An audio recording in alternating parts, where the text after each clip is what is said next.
नमस्कार श्रोत्यांनो, आपण पाहताय चॅनल DC समाधान।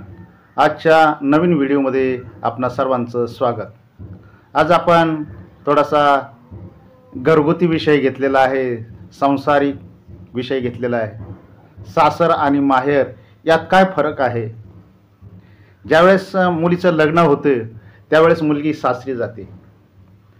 सासरी जाताना इतका बदल होतो की तिला माहेरी असलेलं नाव राहत नाही, माहेरी असलेलं जे आडनाव आहे ते आडनावही राहत नाही।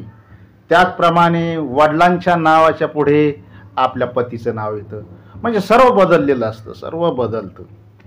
आणि हे संपूर्ण बदलल्यानंतर तिच्या जीवनाला खऱ्या अर्थानं सुरुवात होते। फार कष्ट करावं लागतात, सासरी तिला खूप काम करावं लागतं। घरामधील सकाळी अगदी पहाटे उठल्यापासून तर अगदी झोपेपर्यंत काम आणि कामच असतं, विश्रांतीला वेळ नाही। पूर्वीच्या कालावधीचा जो सुनेचा सासुरवास जर पाहिला तर अतिशय विचार करणारा असा सासुरवास पूर्वीचा होता की महिलांना पहाटे 3-4ला उठावं लागायचं। त्यावेळेस काही घड्याळ नव्हतं, परंतु कोंबडं कोकल्यानंतर किंवा कोंबडं आरवल्यानंतर त्या उठायच्या, जात्यावरती दळण दळायचं।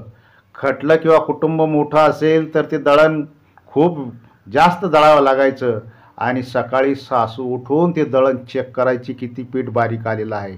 ठोसर असं किंवा जाडं भरडं जर पीठ आलं तर सासू सुनेंना सासुरवास करायची, बोलायची। ही अशी प्रथा होती पूर्वीची। आज बदल झालेला आहे, यंत्रयुगात आपण आहोत किंवा टेक्नॉलॉजीच्या युगामध्ये आहोत, तरीही महिलांना काम चुकलेलं नाही, खूप काम करावं लागतं। सासरी सुनेला अतिशय काम करावं लागतं।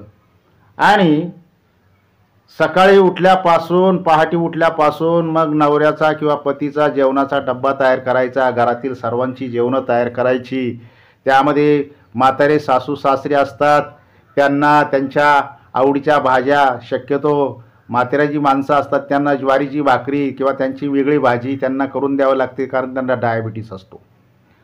आणि मग त्यांच्या गोळ्या द्यायच्या, औषधं द्यायचे, ही सगळी ठेप ही सासू सासऱ्यांची ठेवावी लागते। आता सर्वच ठिकाणी अशी ठेप ठेवतात, तो भाग वेगळा आहे। तर ही सगळी कामं किंवा घरामध्ये नणंद आहे, दीर आहे, बाया आहे, त्यांचंही जेवणं किंवा त्यांना ज्या आवडीच्या भाज्या तयार करायच्या, दिवसभर काम करत राहायचं। मुलांची शाळा आहे, त्यांचं आवरून द्यायचं आहे, स्वच्छता आहे, धुणं पाणी आहे, सगळ्या गोष्टी त्या सुनेला कराव्या लागतात। संध्याकाळी पुन्हा संध्याकाळचा स्वयंपाक करायचा, सगळ्यांचं चहा पाणी जेवण वगैरे झाल्यानंतर त्या सासू सासऱ्यांचं अंथरूण टाकून द्यायचं आणि त्यांना त्यांच्या उशाला तांब्या भरून ठेवायचा पाण्याचा त्यांना पिण्यासाठी, शिवाय त्यांच्या गोळ्या द्यायच्या, औषधं द्यायचे। नवरा विचारतो, बाबांचं आईचं औषधं दिलीत का? ती सगळी ठेप त्या सासू सासऱ्यांची तिला ठेवावी लागते।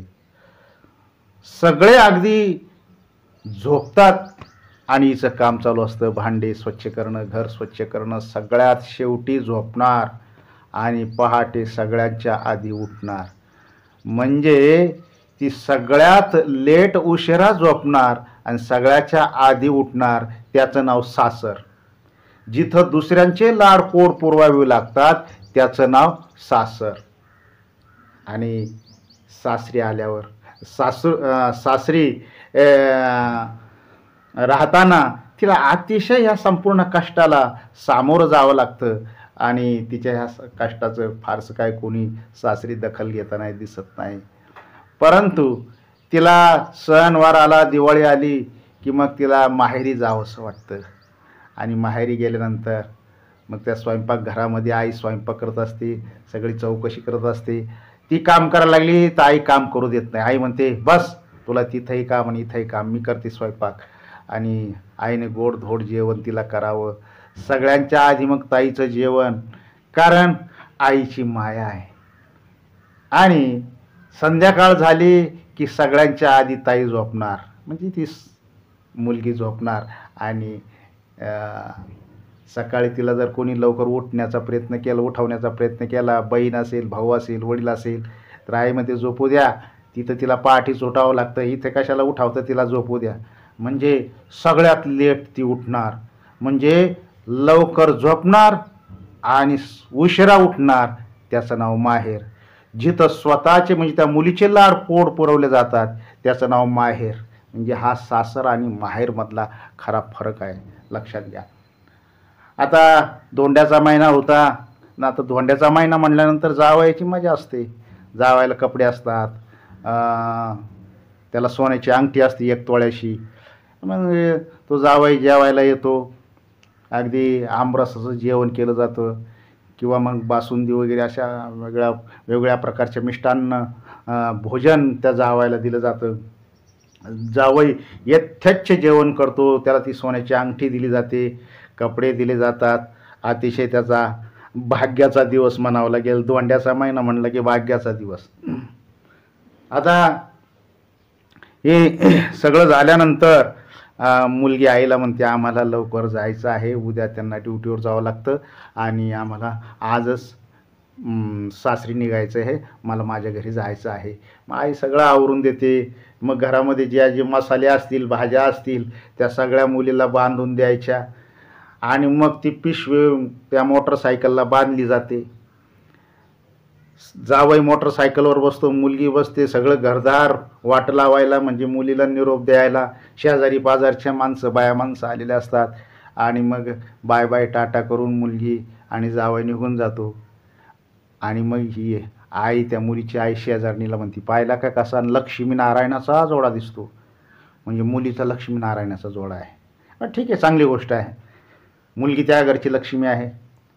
मग ती शेजारीन तिला विचारते का हो उद्या मग तुमची सुनन मुलगा जायचा असेल ना धोंडा खायला? हा जायची ना म्हणे ती अवदासा उद्या अवकाळा.